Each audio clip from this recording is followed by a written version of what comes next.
पांडवों के साथ कौरवों का अन्याय पराकाष्ठा पर है राजन। यहाँ तक कि अब तो पांडवों को लाक्षागृह में जला देने का सतत प्रयास किया जा रहा है। यदि आपने इस अवस्था पर भी इस अन्याय को नहीं रोका तो बहुत बड़ा अनर्थ हो जाएगा। मैं आपके महामंत्री के नाते नहीं बल्कि आपके छोटे भाई के नाते मैं आपको ये सलाह देना चाहता हूँ कि इस अन्याय को रोको।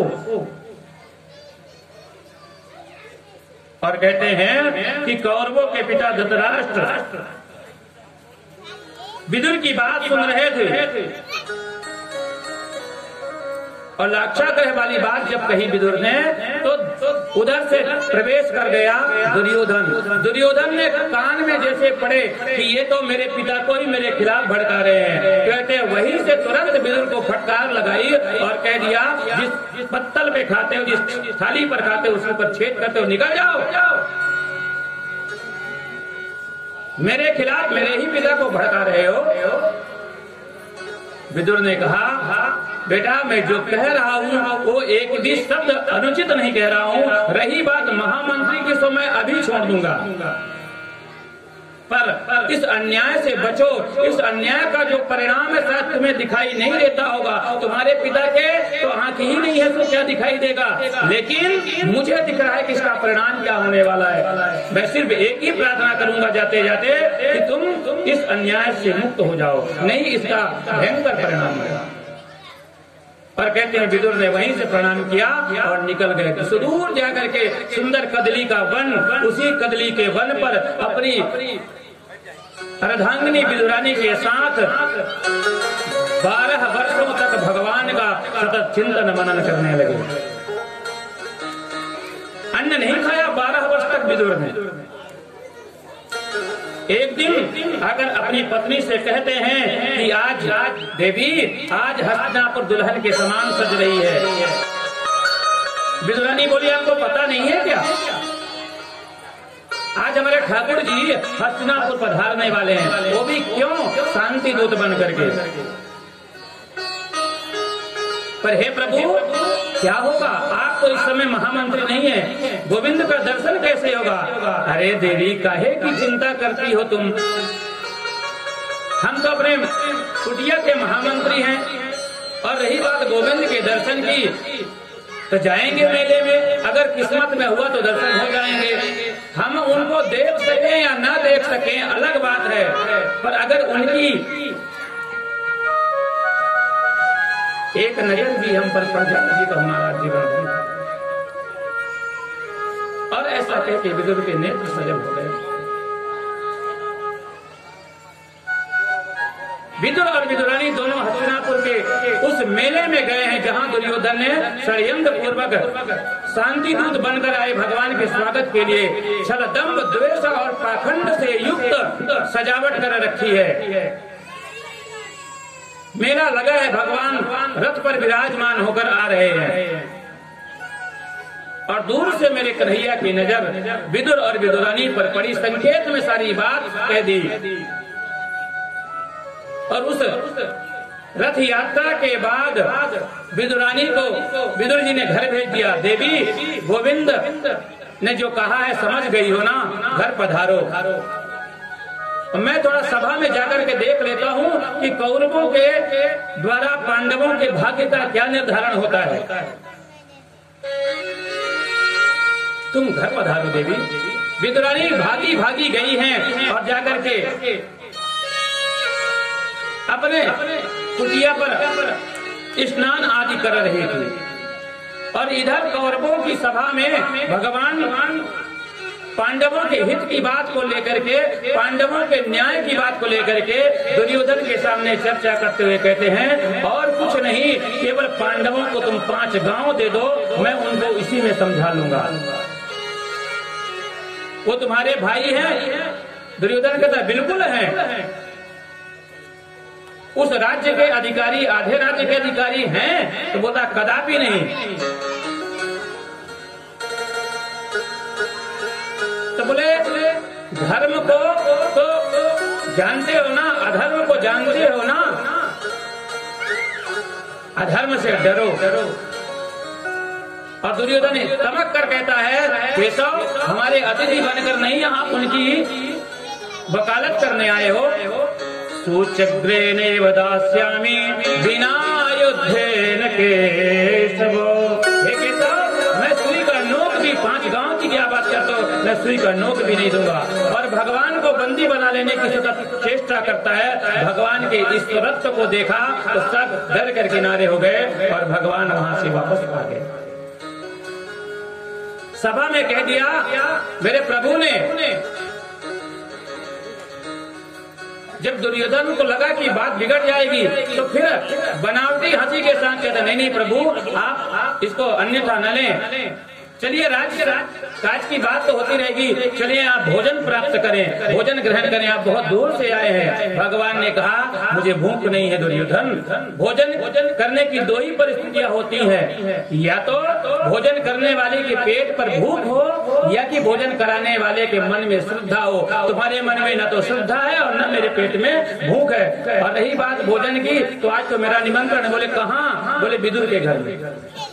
उसी सभा पर विदुर विराजमान है। विदुर तो कहते हैं, हे भगवान मैंने कब निमंत्रण दिया, अपने पेट के लाले पड़ रहे हैं, भगवान को क्या खिलाऊंगा, ये मन में सोचते हैं। और विदुर का बड़ा मान किया है भगवान ने। कौरवों की सभा पर गदगद मन से विदुर सजल नेत्रों से भागे और कहते हैं, अब तो कुछ तो ले लूं, बजरिया से उधारी में सही कुछ न कुछ लेकर के चलना चाहिए, न जाने गोविंद कब पहुंच जाए। और विदुर जी महाराज वहाँ सभा से उठे और बाजार की तरफ गए हैं। मेरे गोविंद यहाँ अपना निज कार्य संपन्न करके और तत्क्षण ही विदुर के कुटिया की ओर चले गए हैं। विदुरानी स्नान बना रही थी, उसी समय द्वार पर दस्तक हुई। मालूम तो है कि गोविंद आने वाले हैं और आवाज सुनी, भागती चली आई। उसे अपने तन का भी होश नहीं रहा, वस्त्र है शरीर पर कि नहीं है, मैं किस अवस्था पर हूँ। कहते हैं वैसे ही चली आई, द्वार को खोल दिया। जब उस दृश्य को मेरे गोविंद की नजर पड़ी, नजर हटा लिया और अपनी ही काली कमरिया फेंक दी है अंदर। कहते हैं उसी को डाल करके और गोविंद को अंदर, आओ केशव आओ, यहाँ पधारो, यहाँ पधारो। नहीं, ये जगह ठीक नहीं है, यहाँ पधारो। और पूरे घर पर घुमा रही है और मेरा ठाकुर जगह जगह दर दर डोल रहा है पीछे पीछे गिराने के। एक टूटा सा पीढ़ा मिला जी, उस पीढ़े को लेकर के कभी यहाँ रखती है कभी वहाँ रखती है, लेकिन रखती भी नहीं है, रखती है फिर उठा लेती है। और एक जगह इसको देखी भी सूझी भी तो उस पीढ़े को उल्टा रख दिया।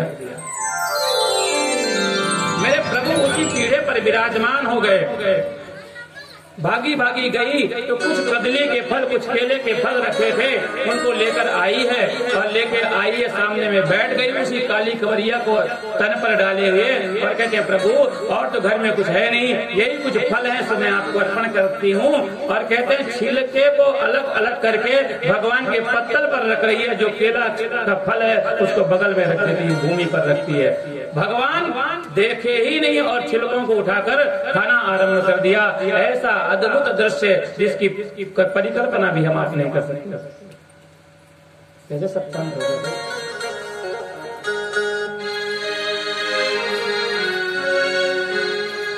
सबसे ऊंची प्रेम सगाई, सबसे ऊंची प्रेम सगाई, सबसे ऊंची प्रेम सगाई,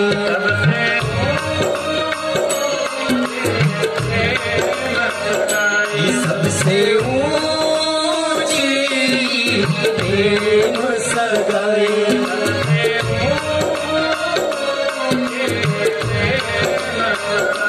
सबसे ऊंची प्रेम सगाई। प्रेम के भाव पर विह्वल विदुरानी ने भी देखा नहीं और प्रभु तो कदापि देखते ही नहीं है। केले के छिलके का ही भोग लगना आरंभ हो गया। इसलिए भगवान से जिसने प्रेम कर लिया ना, उसके लिए जीवन में कुछ शेष नहीं रहता है।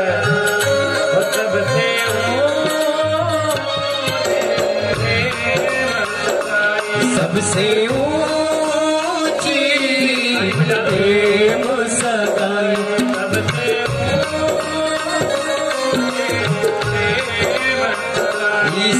सबसे ऊंची प्रेम सगाई।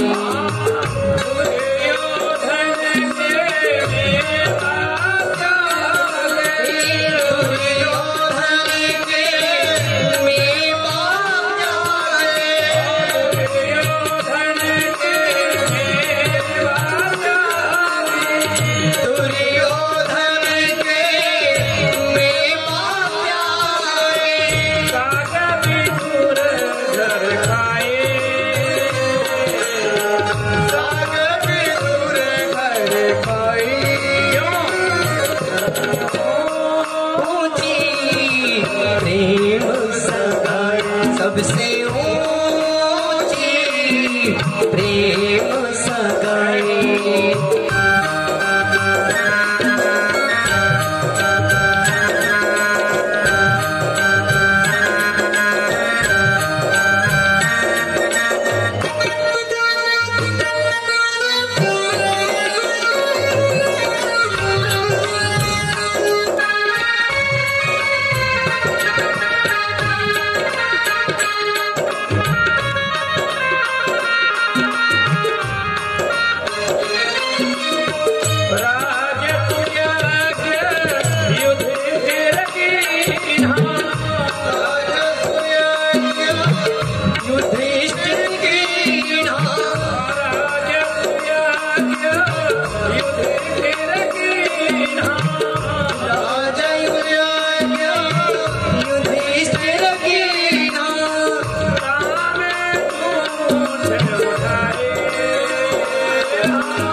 सबसे ऊंची प्रेम सगाई।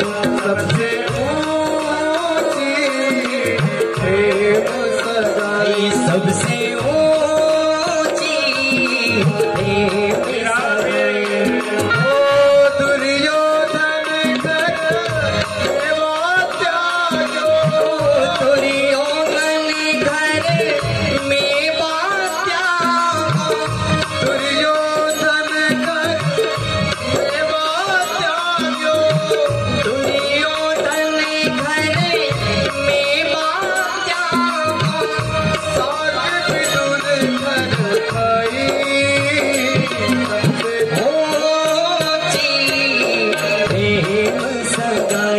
सबसे ऊंची प्रेम सगाई।